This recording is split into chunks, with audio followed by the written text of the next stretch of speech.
Okay folks, today I'm going to be starting a clutch project on this old 1991 Dodge. They call it a D250, but it's the 3/4 ton pickup. So this old Dodge has the old 5.9 Cummins inline 6. It's kind of rusty under here. This truck's been sitting for a few months. Runs great. Nothing's wrong with it except it's about time to put a new clutch in. It's getting a little tricky to shift.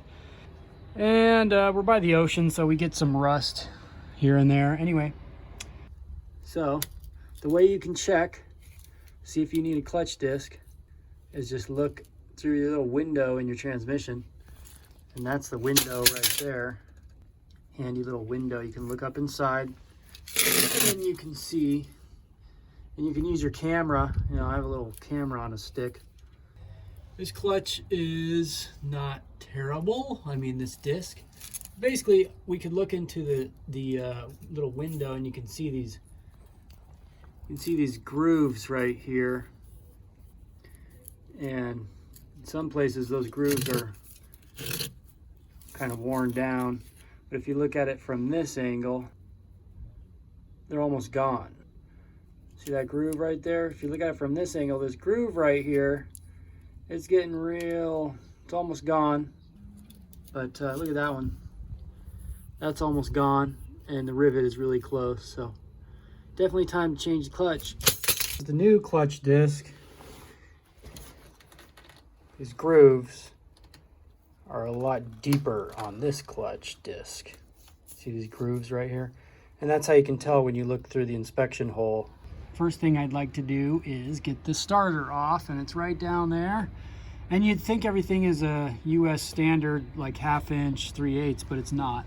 That starter down there on this truck has 10 millimeter 12 point, and you can see my wrench down there. It's got a ratchet wrench.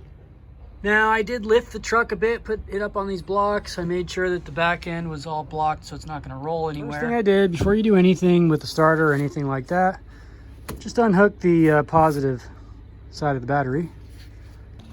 Now I don't do mechanic work every single day, but I do it enough.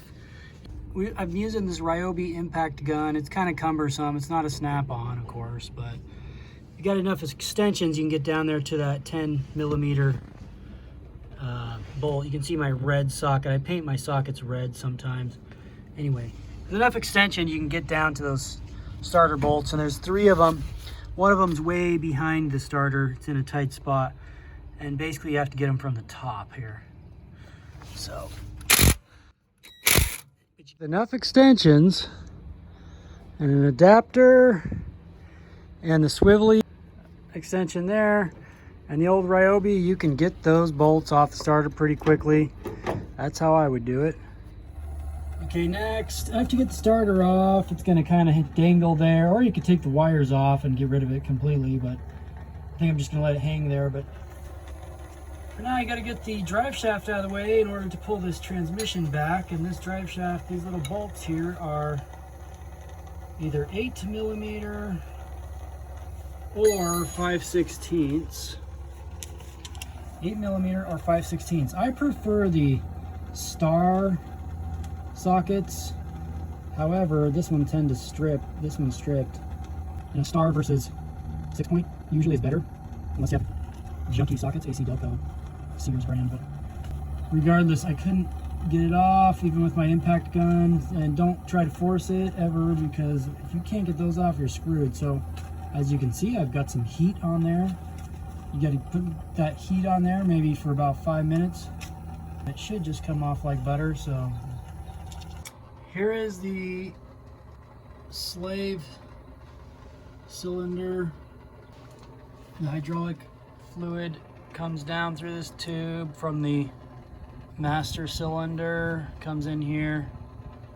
You push the pedal and this thing activates and pushes the throwout bearing to disengage the clutch. And it's like butter. A little bit of heat goes a long way. Let's see about this one. I haven't had the torch it directly on there, but let's just see. I'm gonna get a little tighten first.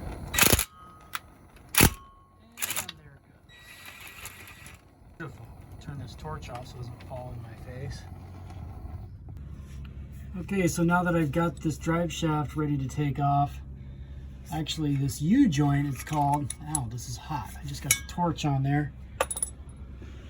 The torch comes in very handy to get these bolts off of here, but now that we've cooked this real good, I could see the grease and whatnot basically cooking in there, bubbling away. So you're gonna wanna either re-grease these, or it's probably time to just get a new U-joint.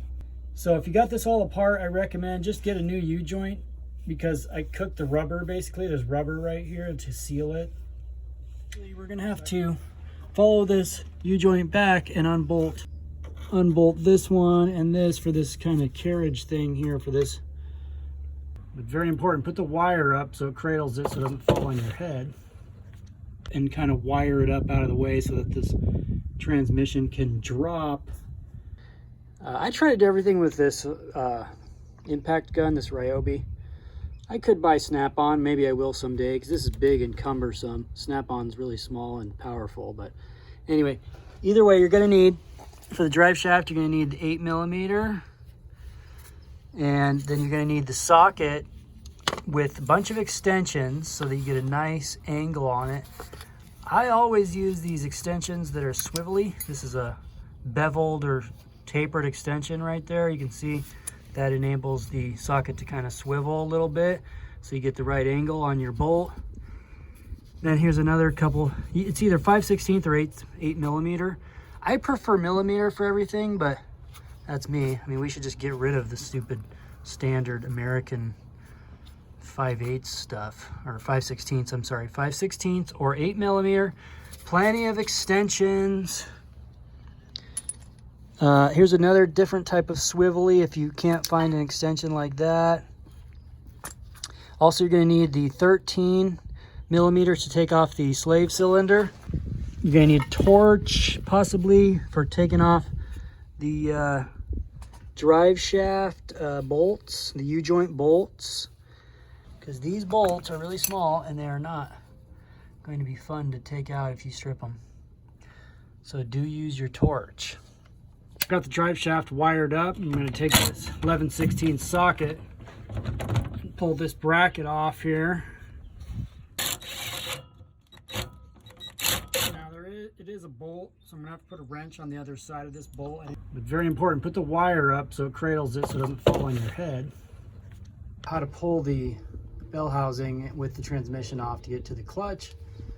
Basically, you got 1, 2 at the top, 3 on the side, passenger side, and 3 on the driver's side. And then you can pull the pressure plate. And this clutch